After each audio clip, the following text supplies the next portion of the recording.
Thank you for being here so we can offer the community more information on the arrest in the murder of 13-year-old Rose DeJuste. Our homicide detectives have arrested 28-year-old Jerry Durisme for charges of first-degree felony murder. Rose's murder shook our community and our agency. Anytime a child is murdered, we all collectively grieve. I'm a father. Our detectives are all parents, and this is very, very hard on them, and of course, the community. And we can't even imagine the pain and anguish that Rose's family and loved ones are going through right now. In the end, this was the result of great detective work, our help from the media partners, and tips from many people in the community. Rose was senselessly and brutally murdered on July 4th in the apartment complex where she lived. When deputies were called there on July 4th, they found Rose in a closet, partially naked.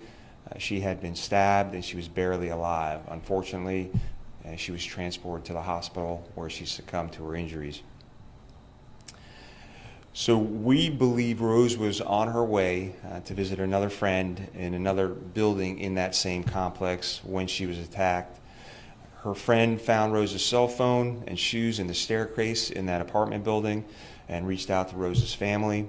And a family member was knocking on doors to see if they could find Rose, and then they entered the utility closet and then ultimately found Rose in that closet, attempted CPR and first aid on her, and she was unresponsive. From the beginning of this case, we encountered many people in the community that were very, very cooperative and offered a lot of information. A witness at the complex reported seeing a heavyset male leaving the building where Rose was found. Video from the complex showed a person we now know to be Durisme following at a distance behind Rose as she walked through the complex to her friend's building. At the murder scene, detectives found the packaging of a 12-inch knife believed to be the murder weapon.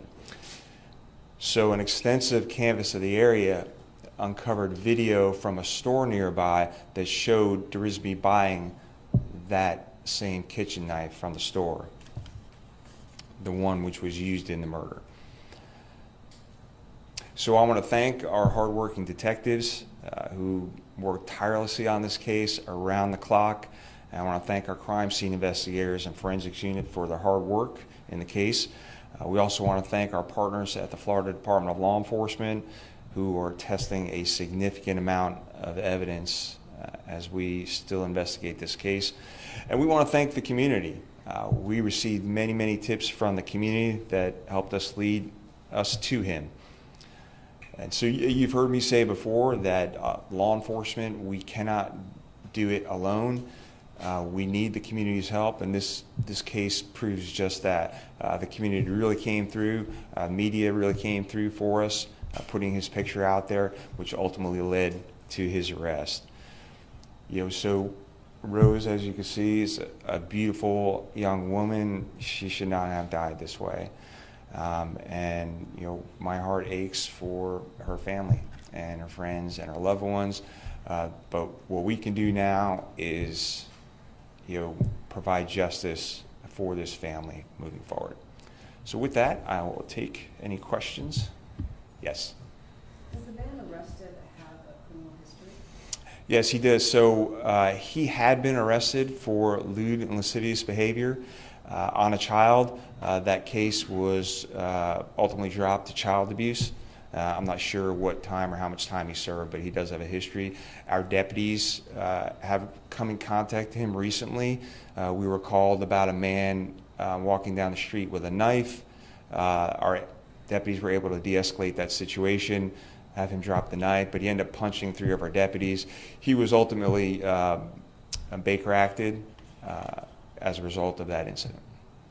Did he have, or any indication that he knew Rose prior to this? Was this completely random? Had he been watching So he did not know her, but he used to live in that area. He's very familiar with that area.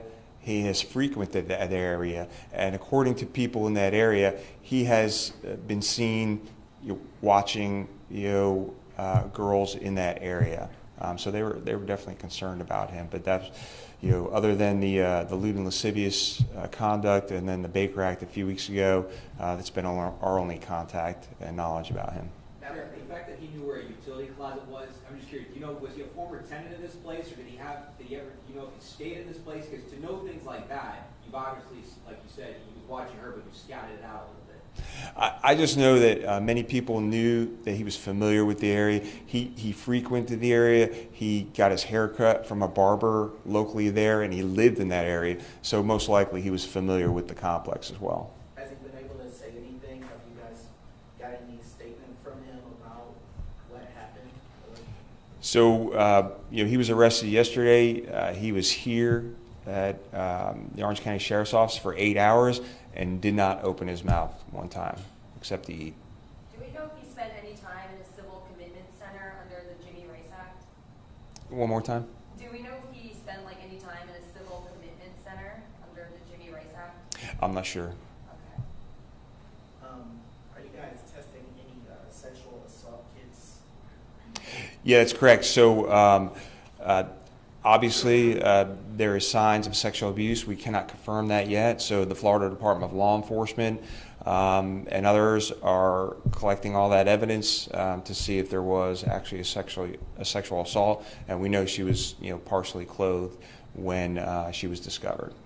Is Turisme from Orange County? How long has he been in the area? He's been in the area, or at least in this country, since 2008. Where is he from originally? Haiti. He does have a history in this area mainly for patrolling. Are you able to provide more patrol so that other predators like this aren't able to attack? So I would say that we patrol the entire community. We have marked vehicles, unmarked vehicles, motors units, all kinds of law enforcement are in all parts of the county. Certainly we target areas where we see recent spikes in crime. But I will say, in my 33 years of law enforcement experience, this is a crime that is hard to predict and hard to prevent. That's what's concerning about this. So when our community sees people who are acting strangely and suspicious, they don't need to be afraid. They need to call us and let us know that, hey, we're concerned about this person, and maybe we can do something to prevent something like this from happening. Sure. I don't know if that's a birthmark or not, but did he resist an arrest or get in any kind of altercation with deputies trying to fight an arrest? There was no resisting in the arrest. Sheriff, I know this happened on July 4th, and you guys started to put out information for the community to send in tips. Seemed like maybe it took a few days. Were you guys trying to investigate first, then go to the public, or what was the delay there? So in any of these cases, homicide cases specifically, just know that our detectives are really working nonstop around the clock.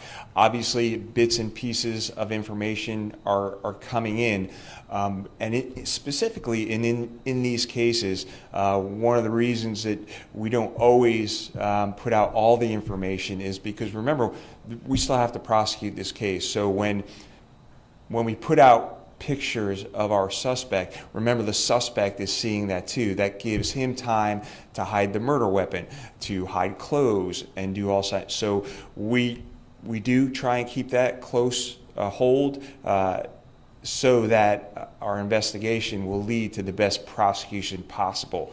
Now, when we are at a point where we need the community's help, where we were in this case, that's when we will put it out. But just know that our detectives were working on this case nonstop since we got called. And Sheriff, you mentioned that the community was really helpful in kind of getting this solved. Any sense of how the community has been coping with the loss of a 13-year-old that they knew and recognized? Yeah, I mean, if you even look at the comments on our social media pages, you could tell the community is upset. We received many tips about him. I know where that person's been seen here. I know his first name is Jerry, and in fact, his father also called us to identify him as well. Sheriff, were you able to talk directly with the family? How did they react? I know our detectives and our victim advocates have been in close contact with the family, and obviously, just like any family, they're devastated. Look at that beautiful young girl. We would all be devastated. I think, there's always going to be a sense of, well, at least, someone is being held responsible for this case. Sheriff, we know there was a reward. Is that reward going to be distributed to one person or maybe a group of people? The $5,000 reward? That'll all have to be sorted out by Crime Line, because yes, there were many tips that came in. Sheriff, I'm just knowing that he was from out of the country. I'm just curious. Was he here legally? Was he following all the things? Because he had the arrest prior. Was everything there? Yeah, it's my understanding that he was here legally since 2008. Everybody good? right. Thank you, Thank Sheriff. you.